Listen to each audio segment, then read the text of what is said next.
The planet Kepler 442b had no name that anyone could remember. The Valkyrie had found it 60 years ago and marked it as a dead world. No life, no water, just rocks and dust and endless gray plains that stretched to the horizon. But deep beneath those plains, they had found something that changed everything. Commander Daniel Harris stood at the entrance of the excavation site and looked down into the darkness. The tunnel went straight down for nearly 200 meters before opening into a structure that should not exist. A structure that was older than most stars in this part of the galaxy. 300,000 years, said Ambassador Zyrith, standing beside him. The Valkyrie was tall and thin, his body made of something that looked like living crystal. When he moved, light passed through him and broke into colors. Perhaps older. We cannot be certain. Daniel nodded slowly. He had read the reports. Everyone in the Galactic Collective had read them. An ancient structure on a dead world. Technology beyond anything known to science. And the strangest part of all, it did not work. Not for anyone. Not for any species in the known galaxy. My team is ready, Daniel said. We will be careful. Zyrith made a sound that might have been a laugh. Commander, 47 species have entered this structure. The Korath brought heat and fire. The Mandari brought their minds and their power. The Selkith, who are older than my own people, brought knowledge from the earliest days of galactic history. Nothing has worked. The structure remains silent. Then why invite us? Daniel asked. The ambassador turned his crystalline head toward the human commander. Because you are different. Your species is young. You think in ways that we do not understand. And because we have tried everything else. The elevator carried them down into the earth. Daniel watched the rock walls pass by, layer after layer of ancient stone. His team waited at the bottom. Lieutenant Katie Morgan, the xenoarchaeologist who had spent her whole career studying dead civilizations. Dr. Eric Lawson, a physicist who understood things that Daniel could barely imagine. And Corporal Ryan Torres, a soldier who kept his hand near his weapon even when there was nothing to fear. Katie looked up as Daniel stepped out of the elevator. Her eyes were bright with excitement. She had wanted to come here since she first heard about this place. Ancient ruins were her life. Ancient mysteries were her passion. Commander, she said, you need to see this. She led him through a corridor made of black stone. The walls were covered with symbols, carved deep into the rock. They twisted and turned in patterns that seemed to move when Daniel looked at them directly. He blinked and looked away. The symbols change, Katie explained. Not physically, but something about them makes your brain see them differently each time. We do not know how or why. Zyrith walked behind them, his crystal body glowing faintly in the darkness. We have studied these symbols for decades. Every computer in the collective has tried to decode them. They remain a mystery. The corridor opened into a vast chamber. Daniel stopped and stared. The ceiling rose so high that he could not see the top. It vanished into shadow far above. The walls curved around them in a perfect circle, covered from floor to ceiling with the same strange symbols. But these symbols were different. They were larger, more complex, and they seemed to pulse with a faint light that came from somewhere. Deep within the stone dot at the center of the chamber stood a raised platform. Around it, circles had been carved into the floor, one inside the other, spreading outward like ripples in still water. This is the primary chamber, Zyrith said. His voice was quiet now, almost reverent. This is where every species has stood. This is where every species has failed. Katie walked forward slowly. Her boots made soft sounds on the stone floor. She crossed the first circle carved into the ground. Nothing happened. She continued walking. Daniel watched her move toward the central platform, her shadow stretching long behind her. She crossed the second circle. The chamber woke up. A low sound filled the air, deep and powerful, like the heartbeat of something enormous. The symbols on the walls began to glow with pale blue light. The glow spread outward from Katie's position, racing across the walls, climbing toward the invisible ceiling. Katie froze in place. She did not move. She barely breathed. "Commander," Eric said, his voice shaking as he looked at his sensor device. "I am reading energy levels that should not be possible. There is no power source. There is no radiation. The chamber itself is generating this energy from nothing." Xyrith stepped forward. His crystal body flickered with colors that Daniel had never seen before. But the moment the ambassador crossed the first circle, the glow on the walls dimmed slightly. He stepped back, and the light blazed bright again. "It knows her," Xyrith whispered. "The chamber knows the human." More symbols appeared on the walls. They flowed like water made of fire, arranging themselves into patterns and sequences. Katie raised her hand toward the central platform. As her fingers drew close, a holographic image appeared above it. Stars. Thousands of stars. A map of the galaxy. "These positions are wrong," Eric said, studying the display. "These stars have moved since this map was made. This is the galaxy as it looked hundreds of thousands of years ago." A new symbol appeared directly in front of Katie. It was larger than the others, pulsing with bright blue light. Without thinking, without understanding why, she reached out and touched it. The chamber responded with a sound that shook the floor beneath their feet. More holograms appeared throughout the room. They showed figures, beings unlike anything Daniel had ever seen. Tall and thin, with faces that seemed both alien and somehow familiar. They moved and gestured, speaking in a language that no one could understand. "The Builders," Katie breathed. "We are seeing the Builders." One of the holographic figures turned toward her. Its eyes, made of nothing but light and shadow, seemed to look directly at her face. Then it spoke. The sounds washed over Katie like a wave. She did not understand the words, but she felt something change inside her mind. A pressure built behind her eyes. Not pain, something else. Something that felt like a door opening in a room that had been locked for her entire life. Daniel stepped forward, crossing the first circle. The moment he did, the runes blazed even brighter. The holographic figure turned to look at him as well. Behind them, Xyrith stood perfectly still. His crystal body had stopped glowing entirely. For the first time in his long life, the ambassador had no words. "Commander," he finally said, his voice barely above a whisper, "I believe we need to contact the Council immediately. Everything is about to change." The chamber pulsed with light around them. The symbols on the walls continued to glow. And somewhere in the darkness above, something ancient and powerful had finally found what it had been waiting for. It had been waiting for humans. The chamber had not stopped glowing since the moment Katie crossed the second circle. 3 days had passed. 3 days of constant light, constant energy, constant mystery. Scientists from across the Galactic Collective were arriving by the hour, their ships filling the orbit above the dead planet. Everyone wanted to see the miracle for themselves. Katie had not left the chamber. She could not. Every time she tried to walk away, she felt a pull inside her chest, gentle but strong, calling her back to the central platform. She ate when Daniel brought her food. She slept on a cot that Ryan carried down from the surface. But she spent most of her time standing at the center of the room, watching the symbols move and change around her. The holographic figures had not returned since that first day. But the star maps remained, floating in the air above the platform, slowly rotating to show different parts of the ancient galaxy.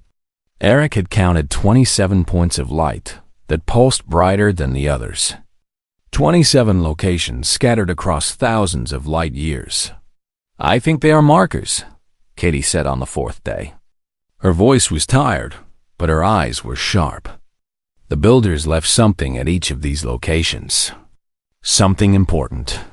Xyrith stood at the edge of the first circle. He had tried many times to enter the active area of the chamber, but the symbols always dimmed when he approached. It was as if the ancient structure could tell the difference between humans and other species, as if it was waiting specifically for humanity. "The Council has many questions," the ambassador said.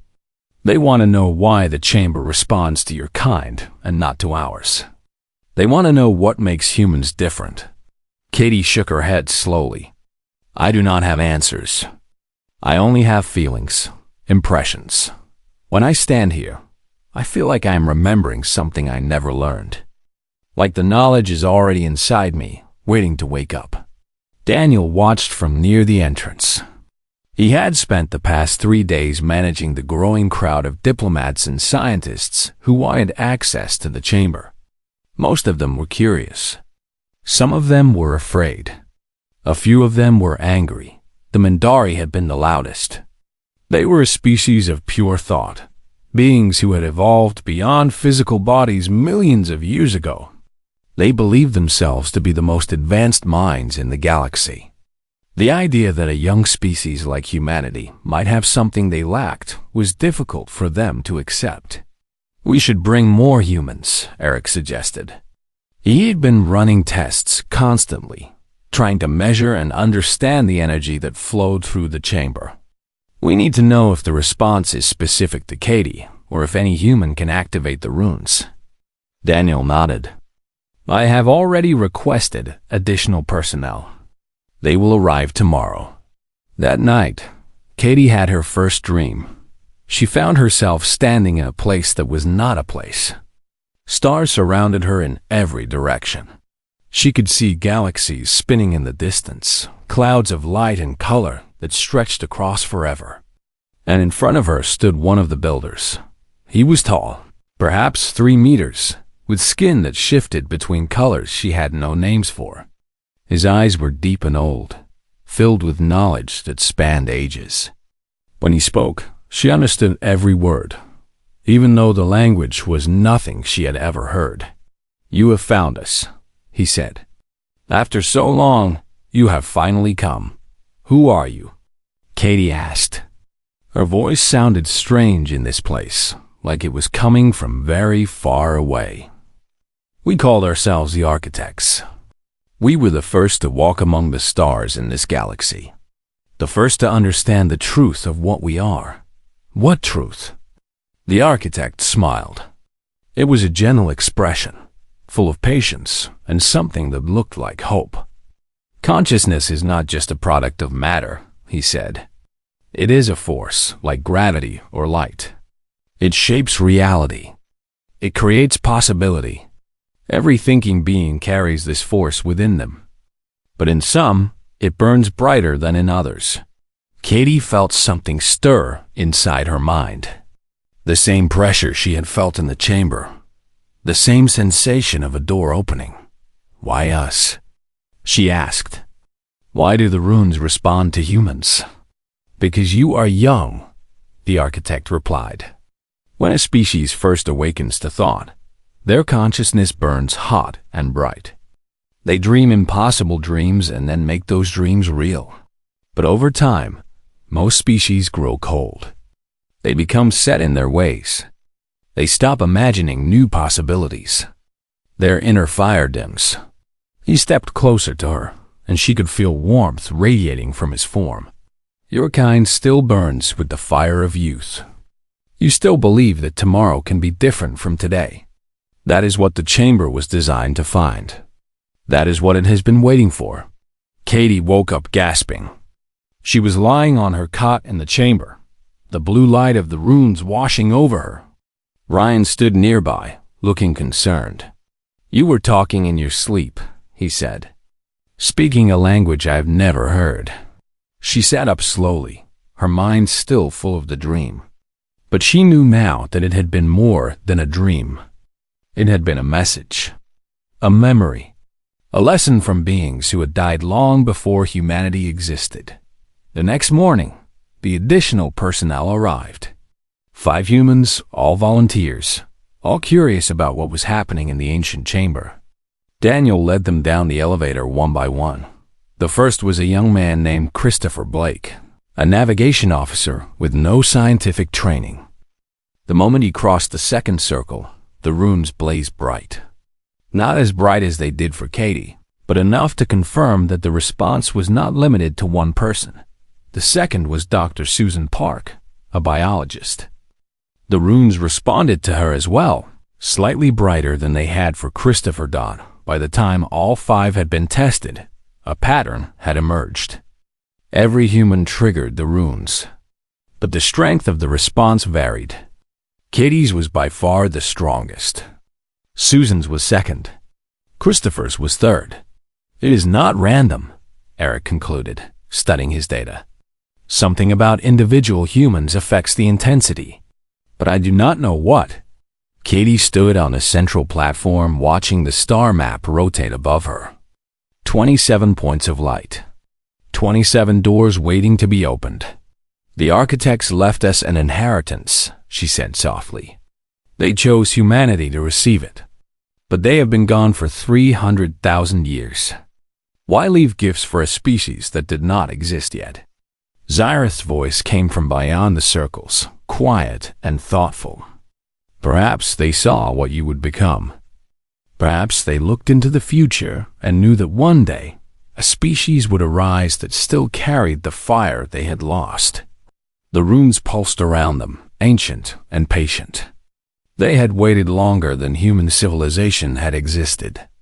They could wait a little longer still, but somewhere in the darkness of space, others were watching. Others who did not want humanity to claim what the architects had left behind. Others who would do anything to stop them. The awakening had only just begun. 2 weeks had passed since the rune chamber first awakened. The dead planet had become the busiest place in the galaxy. Ships from 40 different species orbited above, their crews watching and waiting for news from below. The Galactic Council had declared the site a protected zone. No weapons were allowed within 10,000 kilometers. No unauthorized personnel could land on the surface. But the peace would not last. Katie spent her days learning. The chamber seemed to respond to her thoughts now, showing her images and symbols that slowly began to make sense. She learned that the architects had lived for millions of years before they vanished. She learned that they had traveled to every corner of the galaxy, studying life wherever they found it. And she learned that they had known somehow that one day a species would come that could finish what they started. Dr. Nathan Cole arrived on the 15th day. He was a neurologist, a doctor who studied the human brain, and Daniel had brought him to examine Katie. She had been spending too much time in the chamber. She had been having dreams every night, waking up speaking languages she had never learned. Some of the other officers were worried. Nathan set up his equipment near the edge of the chamber, careful not to cross the circles that marked the boundary of the active zone. Katie sat still while he placed sensors on her head and watched the screens fill with data. "Your brain activity has changed," he said after several hours of tests. "You are using neural pathways that most humans never touch.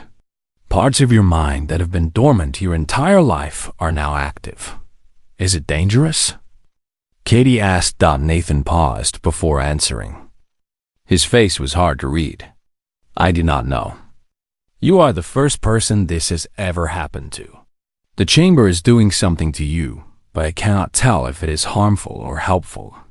Katie looked back at the central platform, where the star map continued to rotate slowly in the air. "It feels helpful. It feels like I am becoming Moors." That evening, Daniel called a meeting with the Joint Council. Representatives from the major species attended via holographic link, their images appearing around the chamber like ghosts made of light. Xyrith stood in person near the entrance, his crystal body glowing with soft colors. "We have made significant progress," Katie reported to the assembly. The architects called themselves the first gardeners of consciousness in this galaxy. They believed that awareness, the ability to think and feel and choose, was the most important thing in the universe. They spent millions of years helping other species develop, guiding them toward greater understanding. Why did they disappear? Asked the Korath delegate, a being made of compressed heat and energy. They did not disappear, Katie replied. They evolved. They moved beyond physical form, beyond what we would recognize as existence. But before they left, they built chambers like this one. They scattered their knowledge across 27 worlds, waiting for someone to find it. And they chose to wait for humans, said Minkeeper Vorath, the representative of the Mindari. His voice carried an edge that made Daniel uncomfortable. How convenient that this ancient wisdom belongs specifically to your young and primitive species. Katie kept her voice calm. The chamber does not care about species. It cares about a quality of consciousness. Humans happen to possess this quality in greater amounts than other species. But that does not mean we are better. It means we are different. Vorath's holographic form flickered with something that looked like anger. Different. Yes. Every species that seeks power claims to be different. Claims to be special. The architects have been dead for 300,000 years. Who is to say that your translations are accurate? Who is to say that you are not simply making this up to serve your own interests?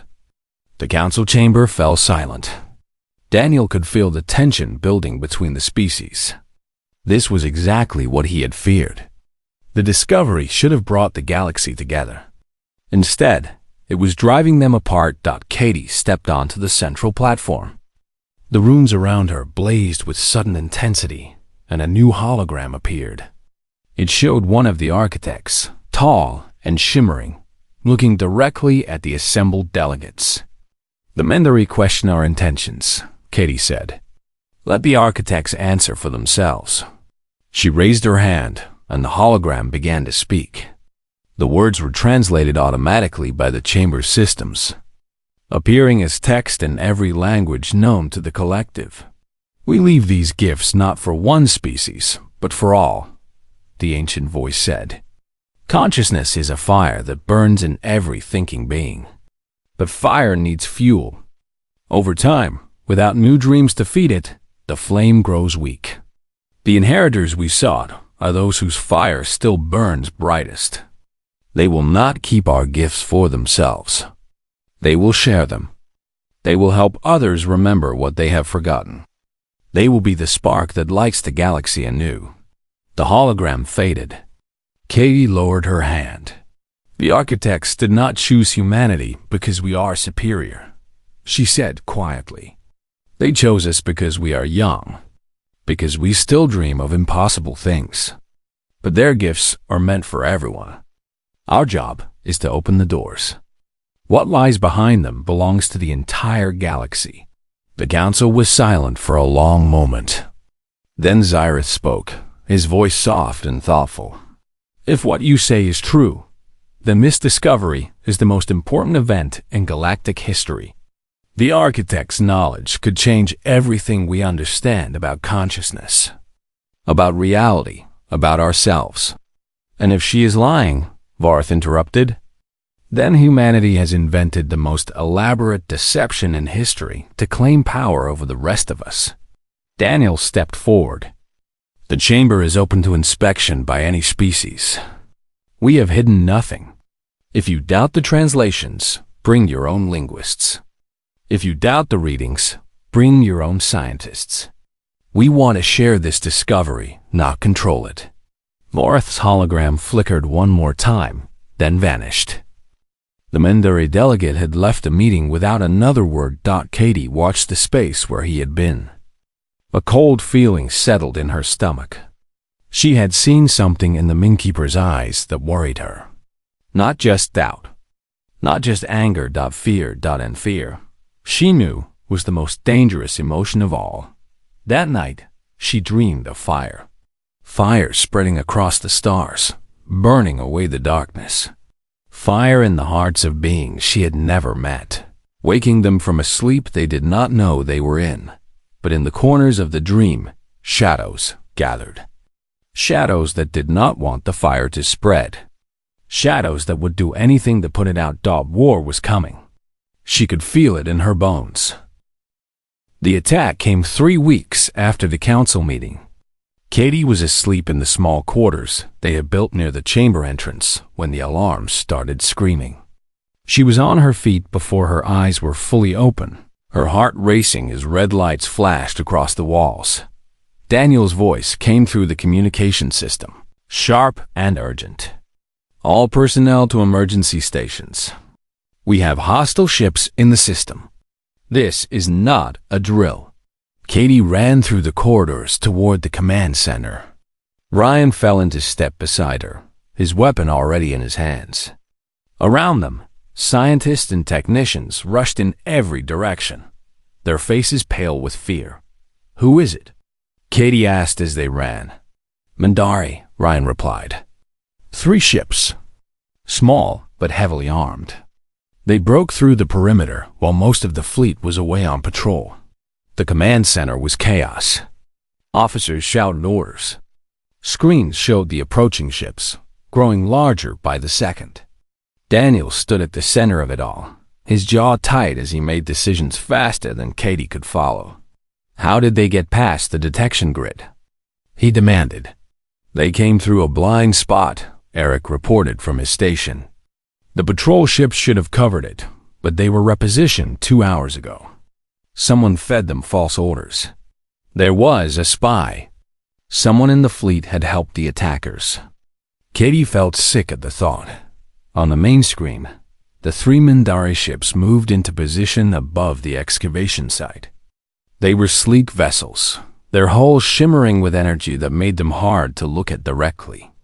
The Mandari did not build ships like other species. Their technology was powered by pure thought, shaped by minds that had evolved beyond physical form. "Commander Harris," a voice came through the communication channel. It was Mingkeeper Varath, speaking from the lead ship. "We have no wish to harm your people. Stand down and allow us access to the chamber. This discovery is too dangerous to remain in human hands." Daniel's voice was cold. "The chamber is under the protection of the Galactic Council. You have no authority here." "The Council is wrong," Varath replied. "They do not understand what they are dealing with. The Architect's technology cannot be trusted to a species as young and unstable as humanity. We will secure the site and study it properly. And if we refuse?" There was a pause. Then Varath spoke again, his voice heavy with something that might have been regret. "Then we will do what we must." The first blast hit the orbital station. Shields flared and held, but the impact shook the entire structure. Katie grabbed the edge of a console to keep her balance. "All security teams to defensive positions," Daniel ordered. "Begin evacuation of non-essential personnel to the planet's surface." Katie grabbed his arm. "We cannot leave the chamber unprotected. If they destroy it, everything the Architects left behind dies with it. The chamber is underground. It should be safe from orbital bombardment. You do not know that. The Mandari have weapons we have never seen. We cannot take the risk." Another blast struck the station. This one broke through the shields, tearing a hole in the outer hull. Alarms multiplied. Emergency bulkheads slammed shut. Katie made her decision. "I am going down to the chamber." "That is insane," Daniel said. "You will be trapped down there if they destroy the station. Then I will be trapped with the only thing that matters." She pulled away from him and ran for the transport bay. Behind her, she heard Ryan calling her name. Then footsteps. Following her. The transport shuttle dropped through the atmosphere faster than safety allowed. Katie watched the gray surface of the planet rush up to meet them, her hands gripping the restraints until her knuckles turned white. Ryan piloted the craft with skill born from years of combat training, dodging debris that fell from the damaged station above. They landed hard near the excavation entrance. Katie was running before the engine stopped, her feet pounding down the corridor toward the elevator. Ryan followed, covering their retreat with his weapon raised. The chamber was exactly as she had left it. The runes glowed on the walls. The star map rotated above the central platform. But now Katie felt something else in the air. A tension. A waiting. As if the chamber itself knew what was happening outside. She stepped onto the platform. The runes blazed brighter in response. "What do I do?" she whispered. Her voice echoed in the vast space. "They are going to destroy everything. How do I stop them?" The symbols on the walls began to move. They flowed toward her, arranging themselves into patterns she was beginning to recognize. The pressure built behind her eyes again, stronger than before. Information flooded into her mind. Knowledge she had never learned. Understanding she had never earned. The platform beneath her feet began to rise. She felt energy flowing through her body, drawn from the chamber itself, from the planet, from sources deeper than she could imagine. It was like standing in the middle of a river made of lightning. She could feel the power moving through her, waiting to be directed. Outside, the Mandari ships had broken through the orbital defenses. They were descending toward the structure, their weapons charging for the final strike. Katie raised her hands. She did not understand what she was doing. She only knew that she had to try. The consciousness of the architects seemed to surround her, guiding her movements, showing her how to shape the energy that flowed through her veins. The runes on the outer walls of the structure, far above her head, blazed to life for the first time in 300,000 years. A shield of pure energy erupted upward, rising from the rock like a second sun, surrounding the entire complex in a sphere of shimmering light. The Mandari weapons fired. Katie felt each impact as a ripple through her mind. But the shield held. The blast splashed harmlessly against the barrier and dissipated into nothing. But she was not finished. She reached out with her newly awakened senses and touched the minds of the attackers. Not to harm them, not to control them, just to show them. She shared her dreams, her visions, the truth of what the architects had left behind. She showed them the fire that burned in the heart of consciousness itself. The ships stopped firing. Inside them, the Mandari pilots floated in their chambers, their ancient minds overwhelmed by what they had experienced. They had expected to find a weapon. They had found something far more dangerous. They had found hope. "Stand down." Varth's voice came through the communication channel. It sounded different now, smaller, uncertain. "All units, stand down. We surrender." Ryan stood at the edge of the chamber, his weapon lowered, staring at Katie with an expression she could not read. "What did you do?" he asked. Katie lowered her hands. The shield around the complex remained in place, glowing softly against the gray sky. "I showed them the truth," she said. "I showed them what they had forgotten." Above them, the damaged orbital station hung in space, bleeding atmosphere into the void. The battle was over. But Katie knew that the real challenge was just beginning. The door had been opened. Now, they had to decide what came next. The silence after the battle was almost as strange as the fighting itself. The Mandari ships hung motionless in orbit, their weapons cold, their crews waiting for orders that did not come. Below them, the energy shield around the excavation site continued to glow. A sphere of soft light visible from space. Daniel arrived at the chamber 2 hours later, leading a team of engineers and medical personnel. They found Katie still standing on the central platform, her eyes distant, her body swaying slightly as if she was listening to music only she could hear. "Katie," Daniel called out. "Can you hear me?"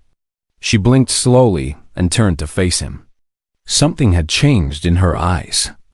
They seemed deeper now, filled with shadows and light that had not been there before.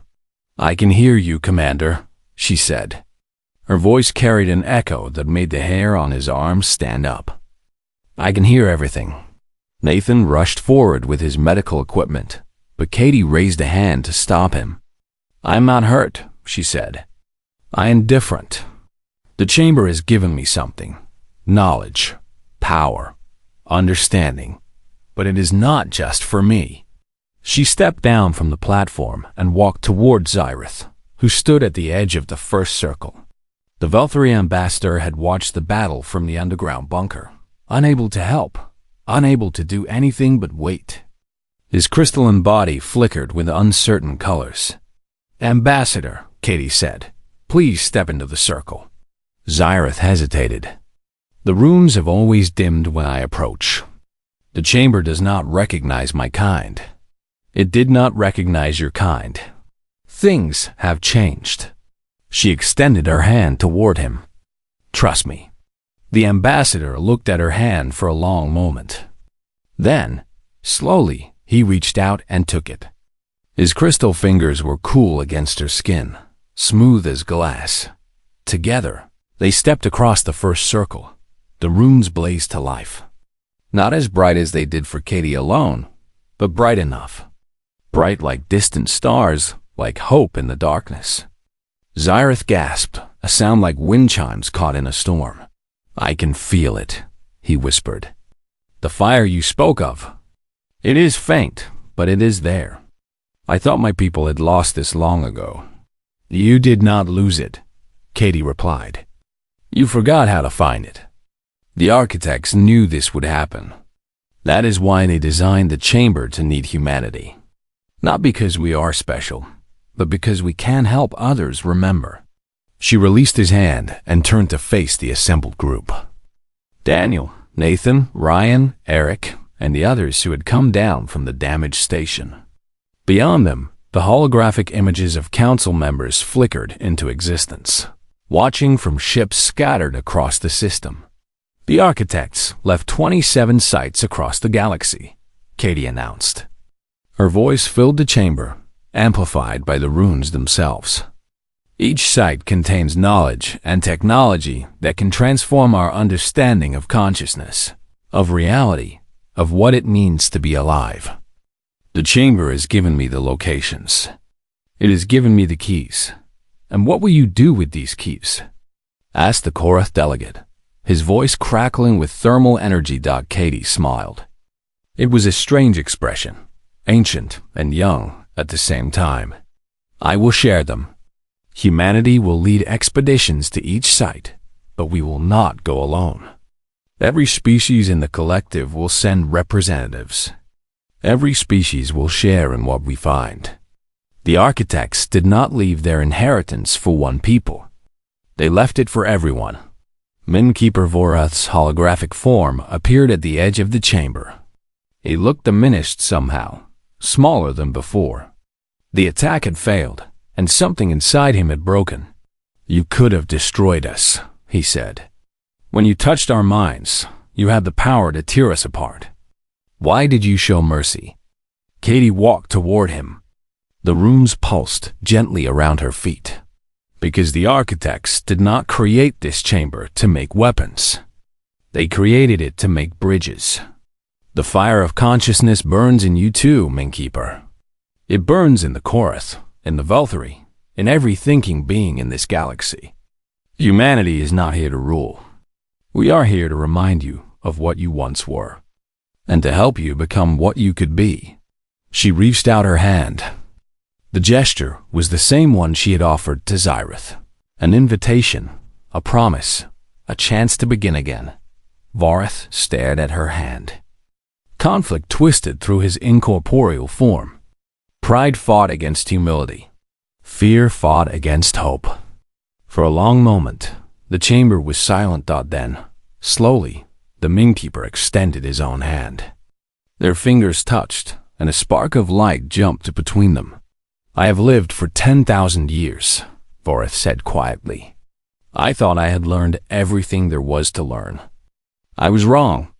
In the weeks that followed, the Galactic Collective transformed. Old rivalries faded as species that had spoken in centuries began to work together. Expeditions were planned to all 27 sites, each one carrying representatives from dozens of worlds. Katie led the first expedition herself. They traveled to a distant planet in a system that had no name, following the coordinates the chamber had revealed. There, buried beneath mountains older than Earth itself, they found the second vault. The runes responded to Katie immediately, but this time, she did not enter alone. Xerath walked beside her. Voreth followed, his form flickering with new colors, new possibilities. Behind them came representatives from 12 different species, each one carrying the spark of consciousness that the architects had hoped to find. The vault opened. Light poured out, filling the cavern with warmth and sound, and something that felt like joy. Inside, holograms of the architects appeared, welcoming them, teaching them, showing them wonders beyond imagination. Katie stood at the center of it all, watching beings who had been enemies learning to become allies. This was what the architects had wanted. Not conquest, not domination, connection, growth. The slow awakening of consciousness across an entire galaxy. Daniel found her later, standing outside the vault, looking up at the alien stars. "You did it," he said. "You changed everything." Katie shook her head. "I did not do anything. I just opened the door. They'd walk through it themselves. What happens now?" She turned to look at him, and for a moment, he saw something ancient and wise looking out through her eyes. "Now, we keep opening doors. There are 26 more vaults waiting to be found. And after that, there will be other challenges, other mysteries, other chances to grow." The architects understood something important, Daniel. The universe is not a place we live in. It is a place we become, and becoming never ends. Above them, the stars burned bright against the darkness. Somewhere out there, 26 vaults waited to be opened. Somewhere out there, an entire galaxy was waking up. And at the heart of it all, carrying the fire that would light the way forward, walked humanity. The rune chamber had waited 300,000 years. The wait had been worth it.